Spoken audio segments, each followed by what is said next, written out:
जैव media news में मैं सृष्टि असाटी आपका स्वागत करती हूं। आइए नजर डालते हैं आज की कुछ खास खबरों पर। संत गाडगे बाबा अमरावती विश्वविद्यालय में कांग्रेस प्रणीत NSUI ने ऑनलाइन परीक्षा लेने के लिए भव्य आंदोलन का आह्वान किया था।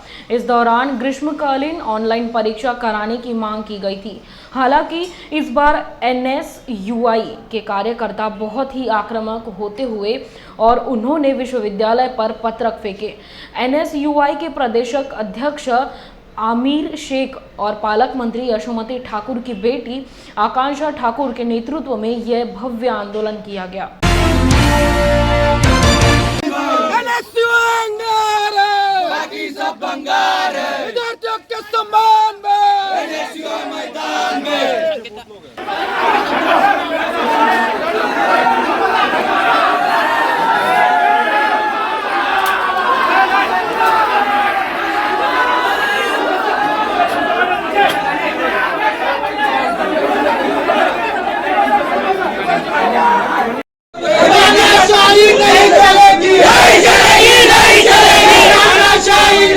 बोलले आता की आम्ही इथे आंदोलन याच्यासाठी आणलं आहे की ऑनलाईन पद्धतीने एक्झाम्स झाले पाहिजे।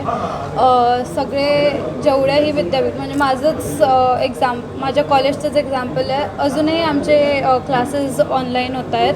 अजूनही खूप सारे टीचर्स कॉलेजला नाही येत आहे, ते ऑनलाईन पद्धतीने क्लासेस घेत आहे। तर मग जर ऑनलाईन पद्धतीने क्लासेस होत आहेत तर मग एक्झाम्स ऑफलाईन का बरं, ते पण ऑनलाईनच झाले पाहिजेत अशी आमची सगळ्या विद्यार्थ्यांची NSUIची मागणी आहे। आमिर भाई आत्ताच कुलगुरूंची बोलले की नेक्स्ट वीकमध्ये ते सगळ्या विद्यापीठांचे पत्र घेऊन उदय सामंत साहेबांकडे जाणार आहे आणि त्याच्यानंतर गव्हर्नरकडे पण जाऊन ही मागणी ठेवणार आहे। त्याच्यानंतर मग जे डिसिजन लास्टमध्ये येतील त्याच्यावर आम्ही थांबू। गरज वाटेल, पण खूप सारे महिला अशा आहेत की जे बाहेर येऊन बोलत नाही। मी पण माझं पण दुसरंच टाईम आहे, मी बाहेर येऊन बोलते आहे एवढं सगळं। पण खूप मुलींची पण हीच मागणी आहे, कारण की काही गावांमध्ये राहता, काही दूर राहता अमरावतीपेक्षा, त्यांना ट्रॅव्हल करण्यासाठी काहीच उपलब्धी नाही आहे। बसस्टँडचं प्रोटेस्ट, बसेसचं प्रोटेस्ट सुरू आहे। तर त्यांच्याकडून पण मी हेच म्हणते की ऑनलाईन पद्धतीने परीक्षा झालेल्या आहेत। एक और जहां महंगाई बढ़ने से आम लोगों का जीवन जीना मुश्किल हो गया है, वहीं रायगढ़ जिले के पेंच तालुका के खारेपाट विभाग में पानी की भीषण किल्लत ने अपना कहर बरपा रखा है।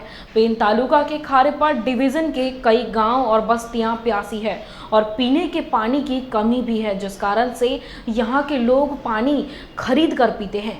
यहाँ पानी की समस्या जस की तस है। सरकारें बदल जाती है, लेकिन हमारा दर्द कोई नहीं जानता, कोई हमारी परवाह नहीं करता। जो पानी मवेशी नहीं पीते वह इतना प्रदूषित है। हमारे पास गंदा, बदबूदार और खारा पानी है। इस पानी को पीकर मर जाए क्या, ऐसा सवाल गुस्साए महिलाएं पूछ रही है। माझं नाव कुसुमबाई भालचंद्र ठाकूर, मी या खारपाट विभागातली एक महिला आहे। आमच्या गावाला आज कित्येक वर्ष तरी पाण्याची एवढी टंचाई आहे की आमच्या महिलांचे एवढे हाल होतात। रात्रंदिवस पाण्यासाठी जिकडे तिकडे भटकत असतात, कुठेही पाणी येत नाही आणि सोडतात तो रात्रीचा सोडतात, तो पण आम्हाला धड भेटत नाही आणि कधी सोडतात कधी नाही त्याचा पत्ता नाही। आणि धरण आमच्या जवळ हेटवणे धरण हे जवळ असून आम्हाला पाणी नाही।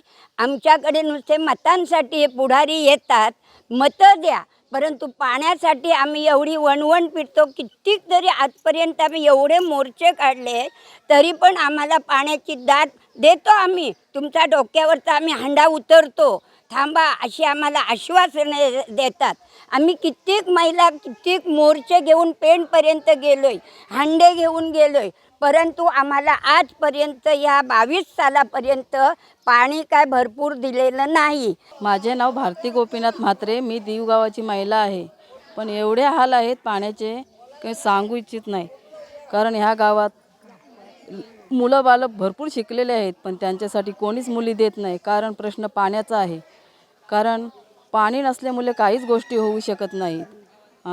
मी सरकारला एकच विनंती करतो की आमच्या महिलांकडे जरा लक्ष द्या. तुम्ही वेळेवर येताना सांगता, आम्हाला आश्वासन देता की तुम्हाला पाणी आम्ही देऊ. अहो, आमच्या धरण शेजारी आहे, पण आम्हाला पाणी मिळत नाही. हाच प्रश्न कित्येक वर्ष चालला आहे, कोणीही सोडवत नाही हा प्रश्न. मी बघतो ना, मी पंचायतमध्ये 5 वर्ष काम केली, पण हाच प्रश्न सुटत नाही की मला पण प्रश्न पडला आहे का कोणीच का ह्या पाण्याकडे लक्ष देत नाही. म्हणून मी सरकारला विनंती करतो, काही करू नका आमच्यासाठी, पण पाणी हा पाणी कोणी गडून पित नाही. पाहुणे रावणे येतात, पण आम्हाला लाज वाटते हा पाणी द्यायला. अहो, त्यांना बिसलरी आणायच्या की आम्ही दुसरं काय करायचं? हा प्रश्न तुम्ही तरी आता लक्ष देऊन सोडवा जरा, आमच्याकडे बघा जरा महिलांकडे. किती मोर्चे काढायचे, किती काय करायचे, पण आम्हाला काही सुचत नाही. पाणीच पाहिजे आम्हाला, दुसरं काही नको. विजय सत्यविजय ठाकूर माझं नाव. दिवची रहिवासी आहे, पण पाण्यासाठी आमचा हाल आहे. त्याच्यामुळं पाणी नाही. त्या पाण्यासाठी एवढी वणवण फिरतो की आम्हाला म्हणजे कंटाळा आला आहे पाण्याचा अक्षरशः. एकटा माणूस घरात असल्यानंतर 5 मुलांचं कसं पोट भरणार? एक मजुरी आणणार, त्याचे सिलेंडर 1000 रुपये, गोरा तेलचा डबा 3000 रुपये, आणि त्याच्यात हे एवढं महाग आहे. ह्याच्यानी कसं आणणार? त्यांना कपडे आणणार की कामाचं बघणार की पोरांचं शिक्षणाचं बघणार? त्यासाठी आम्हाला आमच्याकडे लक्ष देऊन आम्हाला पाणी द्यायला पाहिजे. आशीर्वाद देतात, येतो आम्ही मिटिंगला येतो, इकडे येतो, तिकडे सगळीकडे आम्हाला बोलवतात, काही उपयोग नाही. मोर्चे नुसते आणा, कशासाठी? पाणी नाही, मग त्याच्यावरती उपयोग काय आम्हाला? इकडे चला तिकडे चला, त्याच्यात काय उपयोग आहे? त्याच्यासाठी पाणी महत्त्वाचं आहे. पाणी आम्हाला द्या. माझं नाव श्रुती श्रीकांत म्हात्रे. मी दीव या विभागात राहते, पण आज आमच्याकडे 3 दिवसातून पाणी येतो, ते पण रात्रीचं. बायकांना अर्ध्या तासावर दूर जाऊन पाणी वाहून आणायला लागतं. कसं काय करणार? मी आता 12वी शिकते. माझी आई सकाळी लवकर शेतावर जाते. त्या आईला मदत करायची की मी शाळेत जायचं, मलाच प्रश्न पडतो. पण आता आमच्यासारख्या लहान लहान मुलांचं भविष्य धोक्यात येणार आहे या पाण्यामुळे. तरी आमच्या विभागात माझ्यासारख्या मुलांचं फ्युचर पण धोक्यात येणार आहे या पाण्यामुळे. Dhammayan educational and charitable trust की ओर से 5वें इंटरनेशनल बुद्धिस्ट फेस्टिवल और इंटरनेशनल मेडिटेशन सेंटर का भूमि पूजन समारोह रविवार 8 मई को हो रहा है। ये समारोह सामाजिक न्याय एवं विशेष सहाय मंत्री धनंजय मुंडे इनके हाथों किया जाएगा। इसमें मुख्य अतिथि के रूप में मुख्यमंत्री उद्धव ठाकरे और पूर्व केंद्रीय मंत्री शरद पवार ये ऑनलाइन तरीके से भाग लेंगे। ऐसी जानकारी संयोजक भिक्खू एम धम्मज्योति थेरो इन्होंने पत्र परिषद में दी। या मेडिटेशन सेंटरसाठी महाराष्ट्राच्या सामाजिक न्याय विभागाकडून आपल्या संस्थेला 5 कोटी रुपयांचा निधी मंजूर झालेला आहे। 5 कोटी निधी असा आहे की 90% शासनाचा वाटा आणि 10% हा संस्थेचा, अशा प्रकारे आपल्याकडे 4.5 कोटी वर्ग झालेले आहेत। आणि त्या माध्यमातून आपण या ठिकाणी येत्या 8 तारखेला महाराष्ट्रातील प्रमुख भिक्खू संघाच्या उपस्थितीमध्ये त्यांच्या बुद्धवाणीने, त्यांच्या आशीर्वादाने या ठिकाणी हा भव्य असा भूमिपूजन सोहळा आयोजित केलेला आहे। महाराष्ट्रामधील ज्येष्ठ असे भिक्खू पूजनीय भदंत धम्मसेवकजी महास्थवीर यांच्याबरोबर सर्व भिक्खू संघ या ठिकाणी निमंत्रित केलेला आहे। सर्वांचं या ठिकाणी आगमन होणार आहे। त्याचबरोबर आपल्या सर्वांना माहिती असलेले आदरणीय श्रद्धेय भीमरावजी आंबेडकर साहेब, भारतीय बौद्ध महासभेचे विद्यमान राष्ट्रीय अध्यक्ष व डॉक्टर बाबासाहेब आंबेडकरांचे नातू यांची प्रमुख उपस्थिती या कार्यक्रमासाठी लाभणार आहे। त्याचबरोबर या कार्यक्रमासाठी महाराष्ट्राच्या मंत्रिमंडळामधील प्रमुख अशा मंत्र्यांची या ठिकाणी उपस्थिती लाभणार आहेत। आपल्या या इंटरनॅशनल मेडिटेशन सेंटरसाठी ज्या विभागातर्फे मदत झालेली आहे असे सामाजिक न्याय व विशेष सहाय्य या विभागाचे मंत्री माननीय धनंजय मुंडे साहेबांच्या हस्ते या ठिकाणी हा भूमिपूजन सोहळा संपन्न होणार आहे।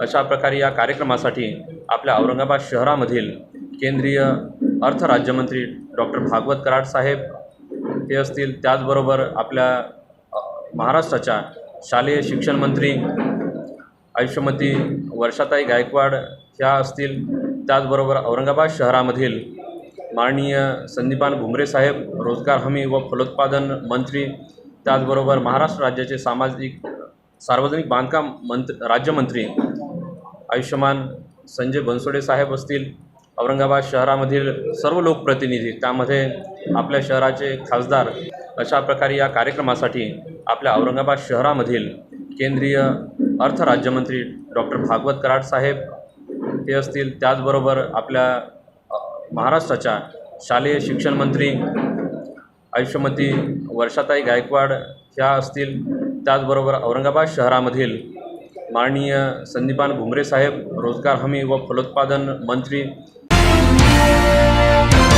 मुंबई गोरेगांव धरती पर कोल्हापुर को बड़ी रकम देकर चित्रनगरी का विकास किया जाए का आश्वासन सांस्कृतिक मंत्री अमित देशमुख ने दिया। राजश्री छत्रपति शाहू महाराज इनके स्मृति शताब्दी महोत्सव पर केशवराव भोसले नाट्यगृह में राज्य शासन की ओर से 60 मराठी नाट्य स्पर्धा अंतिम फेरी का उद्घाटन देशमुख इनके हाथों किया गया। इसमें पालक मंत्री सतेज पाटिल, विधायक PN पाटिल, जिलाधिकारी राहुल रेखाराव सहित अन्य लोग मौजूद थे।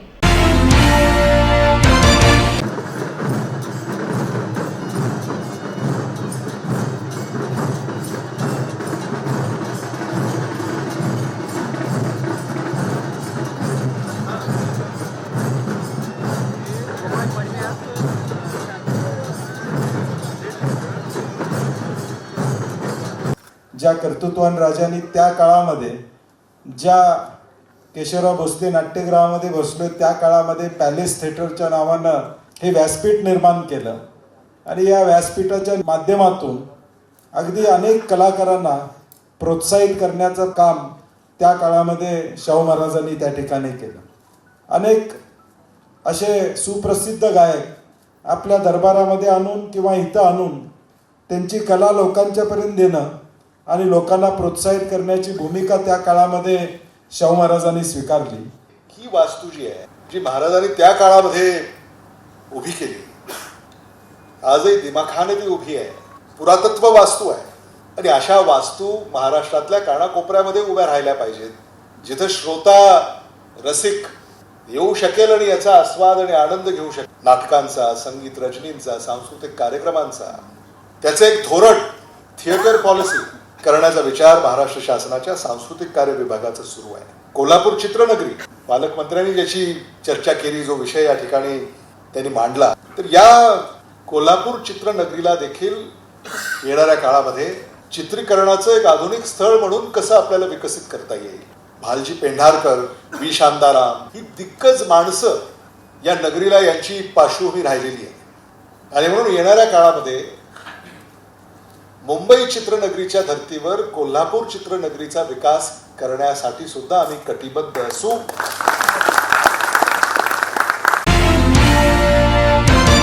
जय भीम इंडिया न्यूज में यहाँ लेते एक छोटा सा ब्रेक। क्या हुआ बहू? माँ, पाइल्स की बहुत तकलीफ हो रही है। तो तुम गुदरोग सर्जन के पास क्यों नहीं गई?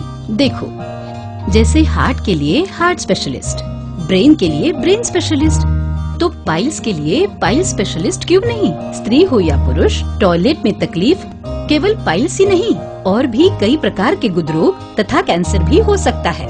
इसीलिए इसकी प्रत्यक्ष जांच जरूरी है। ठीक है माँ, पर जांच के लिए हम जाएंगे कहाँ? वही काले आयुर्वेदिक पाइल्स हॉस्पिटल में। लेकिन माँ, प्रेगनेंसी में पाइल्स की दवाइयाँ? प्रेगनेंसी में आयुर्वेदिक दवाइयाँ सुरक्षित होती है। जनहित में जारी काले आयुर्वेदिक पाइल्स हॉस्पिटल, औषधि चिकित्सा तथा सर्जरी ट्रीटमेंट उपलब्ध। हमारा पता उमरेड रोड, दिघौरी बस स्टॉप के पास, नागपुर। अधिक जानकारी के लिए वेबसाइट पर जाएं kalepailshospital.com। ब्रेक के बाद आपका स्वागत है। डॉक्टर बाबा साहेब आंबेडकर मराठवाड़ा विद्यापीठ संशोधन केंद्र आयोजित मधु कांबले द्वारा लिखित समतेशी करार इस ग्रंथ पर चर्चा का आयोजन अर्थशास्त्र विभाग में किया गया। इस चर्चा के लिए ऋषिकेश कांबले, प्रतिभा अहिरे, राहुल कोसंबी ये वक्ता के रूप में थे और इस कार्यक्रम के अध्यक्ष उमेश बागड़े ये थे। केसेस घडतायत आणि इतक्याच लोकांना जर न्याय मिळत असेल, मग त्याचा अर्थ असा आहे की हा कायदा याचं काही फलित नाही आहे, अॅट्रॉसिटी कायदा हा युजलेस आहे। मग हे युजलेस गोष्टी पुढे कशाला घेऊन जायच्या, असं सरांनी प्रश्न उपस्थित केलेला आहे आणि ते मला भयंकर वाटतं की भले हे इतकं सगळं म्हणजे अॅट्रॉसिटी कायदा दिलेला 2 निवेदनं जर लक्षात घेतली, ज्या पार्श्वभूमीवर गोलमेज परिषदा आयोजित कराव्या लागल्या ब्रिटिशांना आणि ब्रिटिशांनी कम्युनल अवॉर्ड घोषित केल्यानंतर बाबासाहेब फर्म होते, ठाम होते. कशावर? स्वतंत्र मतदारसंघावर, त्या भूमिकेवर. जे राहुल कोसंबी समजा काय भानगड आहे तीही आपण समजून घेत नाही. स्वतंत्र मतदारसंघ आणि संयुक्त मतदारसंघ काय भानगड आहे? समजा राहुल कोसंबी हा SC या मतदारसंघातून उभा असेल तर त्या मतदारसंघातल्या फक्त SCंनी त्यांचा एक प्रतिनिधी निवडून द्यायचा, हा एक. आणि त्या मतदारसंघात फक्त SCच आहेत का? बाकी सगळे असू शकतात, ब्राह्मण असू शकतात, मराठी असू शकतात, अन्य अल्पसंख्याक असू शकतात करण्यासाठी. परंतु SC प्रवर्गातला दुसरा एक प्रतिनिधी लोकांनी निवडून द्यायचा. गांधीजींना या मसुद्यातली पाचर नीट कळलेली होती म्हणून गांधीजींनी बाबासाहेब आंबेडकरांच्या गांधीजी प्राणांतिक उपोषणाला बसले येरवडा जेलमध्ये लंडनहून आल्याबरोबर. आणि 21 बाबासाहेबांनी नाही लागलं गांधीजींचे प्राण वाचवण्यासाठी त्यांना संयुक्त मतदारसंघाच्या मसुद्यावर सही करावी लागली. सर्व वर्गांची मोठ बांधायची असेल तर सगळ्यात महत्वाची संकल्पना जी शाहू महाराजांनी भारताच्या समाज क्रांतीसाठी दिली, सामुदायिकची संकल्पना पहिल्यांदा भारतीय संदर्भामध्ये शाहू महाराजांनी आणली. आणि त्यांनी हा स्वतःचा त्याग, स्वतःच्या इंटरेस्टचा त्याग करून समाज क्रांतीकडे गेलं पाहिजे असं अट्टासाला सांगितलं. शाहू महाराजांचा व्यवहार फार मार्गदर्शक आहे. तुझ्यापैकी अनेकांनी त्यातनं शिकण्याजोग आहे. आणि त्यामुळे तीच संकल्पना, सामुदायिकची संकल्पना या लेखाच्या मध्यभागी आहे की आपण सर्वांनी आपापल्या हितसंबंधाचा विचार समाज क्रांतीच्या अनुषंगाने केला पाहिजे. आणि समाज क्रांतीला तुम्ही ध्येय मांडलं पाहिजे. जात्यांताची समाज क्रांती हे आपलं ध्येय आहे.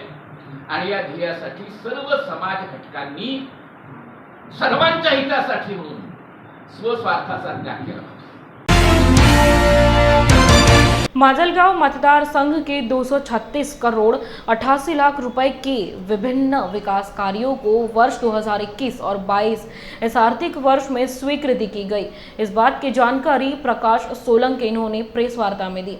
उन्होंने कहा कि प्राचीन पुरुषोत्तम मंदिर पुरुषोत्तमपुरी यहाँ 23 विकास कार्य के लिए 54 करोड़, जल संधारण महामंडल और DPDC के अंतर्गत 12 रास्ते पुल के कार्यों के लिए 21 करोड़ 32 लाख. इस प्रकार के विभिन्न कार्यों के लिए ऐसे कुल मिला के 236 करोड़ 88 लाख रुपए के कार्यों को प्रशासकीय स्वीकृति मिल जाने से कार्य समय पर पूरे किए जाएंगे, ऐसा विश्वास सोलंकी ने व्यक्त किया है. मागच्या काळामध्ये जाणीवपूर्वक काही प्रकल्पांना खो घातला गेला होता, बंद केले होते. त्या सर्व प्रकल्पाच्या बाबतीमध्ये पाठपुरावा करून एक प्रकल्प आपल्या मतदारसंघासाठी सुरू करण्याचं काम या ठिकाणी झालेलं आहे. त्याचं उदाहरण म्हणून मी दोन्ही सांगवी उपसा जलसिंचन योजना की जी मागच्या 5 वर्षाच्या काळात टोटली बंद होती, ती योजना, त्या योजनेचं काम सुरू करावं म्हणून आपण शासनाकडे पाठपुरावा केला. हे काम मागच्या वर्षभरापासून सुरू आहे आणि जून 23पर्यंत हे काम पूर्ण होऊन हा प्रकल्प पूर्ण केला जाईल, ज्याच्या माध्यमातून जवळजवळ 150 MM³ पाणी पावसाळ्यात वाहून जाणारं पाणी उचलून माजलगाव धरणामध्ये सोडण्याचा हा एक महत्त्वाकांक्षी प्रकल्प आहे. आपल्याला माहिती आहे की अनेक वेळेला माजलगाव धरणामध्ये पाणी येत नाही. ती तूट भरून काढण्यासाठी पावसाळ्यात वाहून जाणारं पाणी लिफ्ट करून 100 दिवसामध्ये 150 MM³ म्हणजे आपल्या धरणाची जी क्षमता आहे त्याच्या 50% क्षमतेने पाणी भरण्याच्यासाठी आपण ती योजना परत एकदा त्याचं काम सुरू केलेलं आहे. आणि ती योजना जून 23पर्यंत पूर्ण होणार आहे. त्याच्यावरती अंदाजे 300 ते 325 कोटी रुपये खर्च. कोल्हापुर में 38 उम्र के मोहम्मद बागवान ये सब्जी विक्रेता हैं और ये 10 सालों से लीवर सिरोसिस खराब होने से परेशान थे. इसी बीच 22 अप्रैल को रास्ते में हुई दुर्घटना पर 24 उम्र के युवक का ब्रेन डेड हुआ था और इसी कारण से उनके परिवार ने उस युवक का सामाजिक तौर पर अवयव दान करने का फैसला किया था. उनके लीवर ट्रांसप्लांट शस्त्रक्रिया मोहम्मद भागवान पर एस्टर आधार हॉस्पिटल के इतिहास में पहली बार होने की जानकारी डॉक्टर उल्लास दामले और डॉक्टर भरत शाह इन्होंने प्रेस वार्ता में दी. नमस्ते, एस्टर आधार हॉस्पिटल कोल्हापुर, यहाँ पर हमें बताते हुए खुशी हो रही है कि हमने इस डिस्ट्रिक्ट का सबसे पहला लिवर ट्रांसप्लांट सर्जरी किया है और इस सर्जरी में डॉक्टर बिपिन गुरुते और उसकी टीम, उनका काफ़ी बड़ा सहयोग रहा है. हमारे यहाँ पे कुछ हफ्तों पहले एक रोड एक्सीडेंट में एक युवक की मौत होने के कारण उसके फैमिली ने डिसाइड किया कि वो ऑर्गन्स को डोनेट करेंगे. एज़ पर द प्रोसीजर हम लोगों ने उस व्यक्ति के ऑर्गन्स को रिट्राइव किया और 4 लोगों की जान बचाई. हार्ट पुणे के Sahyadri hospital, 1 kidney Poona hospital और 1 किडनी और लिवर हमारे एस्टर आधार हॉस्पिटल में हमने ट्रांसप्लांट किए. चारों ही पेशेंट्स बहुत ही अच्छी. मनसे प्रमुख राज ठाकरे ये देश में अराजकता और अस्थिरता पैदा कर सामाजिक दरार पैदा करने का अथक प्रयास कर रहे हैं, इसलिए उन पर यूएपीए के तहत शिकायत दर्ज कराई जाए, ऐसी मांग निवेदन में से वंचित बहुजन आघाड़ी की ओर से तहसीलदार के माध्यम से 6 मई को मुख्यमंत्री से की गई. तालुक्यातील जी लोक संविधानाला मानणारी आहे, बहुजनवादी विचारसरणीला मानणारी आहे, मानवतावादी विचारसरणी जोपासणारी आहे, अशा सर्व लोकांना एकत्र करून या ठिकाणी माननीय तहसीलदार मॅडम यांना एका आशयाचं निवेदन सादर करण्यात आलेलं आहे. या निवेदनामध्ये ज्या प्रमुख मागण्या आहेत की गेल्या महिन्याभरापासून राज ठाकरे वेगवेगळ्या ठिकाणी सभा घेऊन या महाराष्ट्रातलं वातावरण दूषित करण्याचा सातत्यानं प्रयत्न करत आहे. त्यांची प्रमुख मागणी ही आहे की भारतातले मस्जिदीवरचे भोंगे उतरवले गेले पाहिजे आणि या ठिकाणी प्रक्षोभक वक्तव्य वारंवार माझ्या हिंदू बांधवांना मी सांगतो की या ठिकाणी मस्जिदवरचे जर भोंगे उतरवले गेले नाही तर या ठिकाणी हिंदू बांधवांनी मस्जिदच्या समोर दुपटीने तिपटीने हनुमान चालीसा पठण करावी. या सर्व भूमिकेतून राज ठाकरेची भूमिका इथं स्पष्ट झालेली आहे की धर्माच्या नावावर, जातीच्या नावावर राज्यामध्ये, महाराष्ट्रामध्ये राज ठाकरेंना दंगली भडकवायची आहे. म्हणून त्याचाच धागा पकडून आम्ही मोताळा तालुक्यामध्ये, बुलढाणा जिल्ह्यामध्ये कायदा व सुव्यवस्था अबाधित राहावा, सामाजिक सलोखा वृद्धिगत व्हावा. या ठिकाणी दोन्ही समाजाला आम्ही आवाहन केलं की हिंदू समाज बांधवांनी सुद्धा प्रशासनाला सहकार्य करावं, मुस्लिम बांधवांनी सुद्धा प्रशासनाला सहकार्य करावं आणि भारतामध्ये जी काही आपली या देशाची, राष्ट्राची जी काही अखंडता आहे की या देशामध्ये बहुजनवाद जिवंत राहावा, या देशातलं संविधान जिवंत राहावं आणि प्रत्येक माणूस या ठिकाणी गुणगोविंदन नांदावा, ही आमची प्रमुख आजच्या दिवशी मागणी आहे. यामध्ये बहुजन वंचित आघाडी सुद्धा सामील झाली होती का? हो, या ठिकाणी वंचित बहुजन आघाडी सुद्धा सहभागी झालेली आहे. अभी जो आज इसका मकसद ये है कि ये जो भोंगे की बात आई कि मस्जिदों के मीनारों से भोंगे उतारे जाएं या मंदिर के से उतारे जाएं, ये अमल हमको पसंद नहीं रहा, हमको पसंद नहीं है और इसी की वजह से हम यहाँ जमा हुए और हमने एक निवेदन दिया है इस ताल्लुक से. और दूसरी वजह जो अपने देश के अंदर एकतायत है, इत्तफाक है, हमने उसके ताल्लुक से लोगों को जोड़कर अभी भाईचारगी की तालीम दी है कि हम एक हैं, हमको मिलजुल कर के रहना है. और दूसरी जो मोहम्मद पैगंबर हज़रत मोहम्मद सल्लल्लाहु अलैहि वसल्लम के ताल्लुक से ये जो गंदी हरकतें की है, उसके लिए हमारी मांग है कि जल्द से जल्द गिरफ्तार किया जाए और कड़ी से कड़ी सज़ा दी जाए ताकि आने वाले फिर दोबारा ये हरकत ना कर सके. और दूसरे जो सर्विस वाला मामला है तो उससे बिल्कुल बरतरफ कर दिया जाए उससे. अभिनेत्री दीपाली भोसले सैयद ने पूजा चौहान की शादी में मदद करने का वादा किया था, लेकिन शादी के लिए जुटाए गए सभी आभूषण जुलाई की बाढ़ और चट्टान में नष्ट हो गए। हालांकि पूजा चौहान की शादी तो हुई, लेकिन पता चला कि उन्हें दीपाली सैयद से कोई मदद नहीं मिली।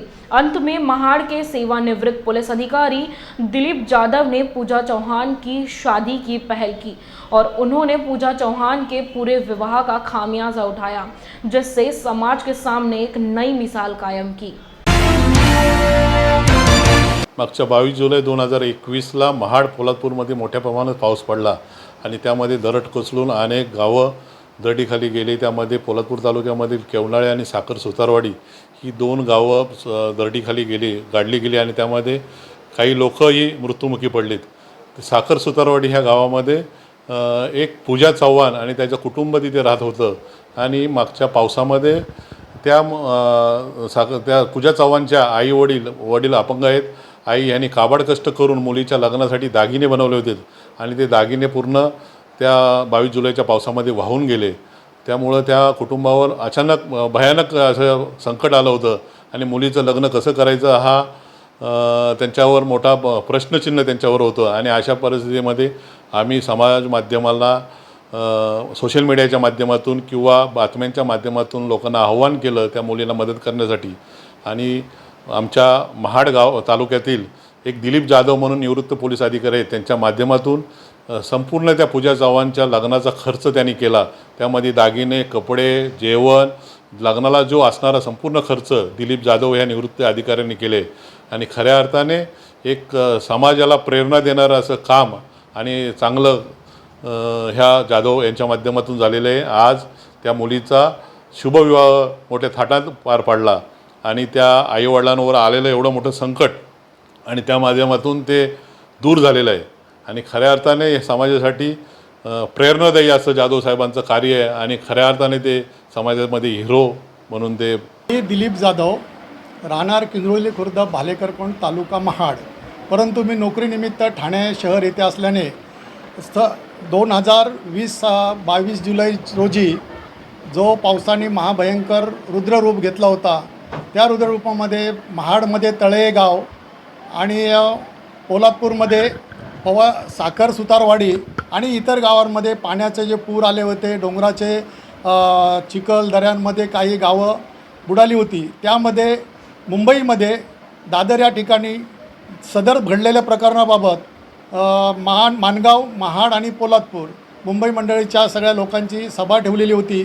त्या सभेचे मला आमंत्रण होतं, त्या सभेला मी गेलो होतो, परंतु त्या सभेमध्ये प्रत्येकांच्या गावांमध्ये घडलेले प्रकार सांगितले। परंतु त्याचवेळी रवींद्र मालुसरे यांनी साखर सुतारवाडी या गावातील पूजा चव्हाण हिच्या लग्नाचे सगळे दागिने, त्यांचे घर वाहून गेले होते, वडील अपंग आहेत, तरी तिच्या लग्नाची जबाबदारीचं त्यांच्यावरती खूप मोठं भयंकर संकट होतं। ते सगळं त्यांनी कथन केल्यानंतर 5च मिनटात मी त्यांच्याकडे सांगितलं की ह्या मुलीच्या लग्नाची जबाबदारी मी समाजाच्या वतीने मी घेतो, कुणाला काही प्रॉब्लेम नसेल तर ही सगळी जबाबदारी लग्न पूर्ण होईपर्यंत माझी जबाबदारी राहील। त्यासाठी सगळ्या समाजाने मला होकार दिला आणि ते मी आज पार पाडत आहे। माझं नाव पूजा विठ्ठल चव्हाण, साखर सुतारवाडी येथे दरड कोसळलेली, त्यामध्ये आमचे सगळे दागिने वाहून गेले होते। त्यावेळी दीपालीताई सय्यद इकडे आलेल्या भेट द्यायला, त्यावेळी त्यांनी आम्हाला सांगितलं की तुझ्या लग्नाचा सगळं खर्च मी करीन म्हणून, पण त्यांनी असं काही केलं नाही। पण जाधव साहेब पोलीस अधिकारी त्यांनी आम्हाला त्यांनी आमच्या लग्नाचा सगळं खर्च केला। त्यामध्ये त्यांनी गांथन, कानातले, साखल्या, नथ असे दागिने दिले। तिथून लग्नाला लागणारे सगळे साहित्य, कपडे, नातेवाईकांना लागणारे कपडे, जेवणाचा खर्च सगळा केला। आज के लिए बस इतना ही। आप देखते रहिए जय भीम इंडिया न्यूज़।